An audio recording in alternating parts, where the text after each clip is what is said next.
কবরে যে কোনো আমল করা যাবে? কবরে যাওয়ার পর যদি কোনো মানুষ দৈনিক 1 খতম করে কোরআন শরীফ পড়ে, 1000 রাকাত তাহাজ্জুদ পড়ে, কোনো লাভ হবে? কোনো নেকি হবে? কোনো নেকি হবে না। তবে রাসূলুল্লাহ সাল্লাল্লাহু আলাইহি ওয়াসাল্লাম বলেছেন, কবরে যাওয়ার পরে তার সকল আমলের দরজা বন্ধ হয়ে যায় ইল্লা মিন সালাস। তবে 3টা আমল এরকম আছে, কোন ব্যক্তি যদি দুনিয়াতে করে যেতে পারে, কবরে যাবার পরেও আল্লাহ রব্বুল আলামিন তার আমলনামায় ওই নেকিগুলো লিখে দেন। সুবহানাল্লাহ। কি সেই 3টা কাজ? একটা হলো যে সাদকাতুন জারিয়া, কি সদকায়ে জারিয়া করলো দুনিয়াতে। যেমন কেউ মসজিদ বানিয়ে দিল, বা মসজিদে কেউ পাখা দিল, বা একটা কেউ মাদ্রাসা বানিয়ে দিল, বা একটা হসপিটাল বানালো।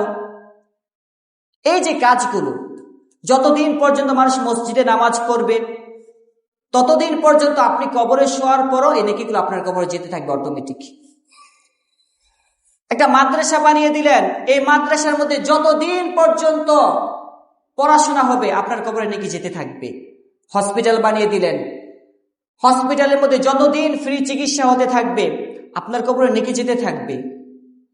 একটা টিউবওয়েল বানিয়ে দিলেন, টিউবওয়েল এখানে লাগিয়ে দিলেন মসজিদের সামনে, যতদিন পর্যন্ত ওযু করতে থাকবে আপনার কবরে নেকি পৌঁছতে থাকবে। এজন্য বুদ্ধিমান ওই সমস্ত ব্যক্তি যারা তাদের টাকাকে দুনিয়াতে এমন কাজে ইনভেস্ট করে যেটা মৃত্যুর পরও তার নেকি পৌঁছতে থাকে। এজন্য প্রথম কাজ সাদকাতুন জারিয়া। 2 নাম্বার কাজ ইলমুন ইউনতাফাউ বিহি, এমন ইলম যে ইলম আপনার উপকার করবে মৃত্যুর পরও। ধরুন আপনি ইলম শিখেছেন, শিখার পর কাউকে ইলম শিখিয়েছেন, কোরআন শিখিয়েছেন, হাদিস শিখিয়েছেন, অথবা আপনি ইলম শিখে কাউকে নসিহত করেছেন, বুঝিয়েছেন। তো এই যে আপনি ইলম শিখে মানুষকে উপকার করেছেন, আপনি কবরে চলে যাবার পর এই যে নেকিগুলো আপনার কবরে পৌঁছতে থাকবে। আপনি ছাত্র বানালেন, সে আরো ছাত্র বানাবে, এভাবে আপনার কবরে নেকি পৌঁছতেই থাকবে, পৌঁছতেই থাকবে। 3 নাম্বার হচ্ছে যে ওয়ালাদুন সালিহুন ইয়াদউ লা, দুনিয়াতে এমন সন্তান রেখে গেছেন যে সন্তান আপনার জন্য দোয়া করে। বাবা মারা গেছে, মা মারা গেছে, সন্তান মা বাবার জন্য দোয়া করে।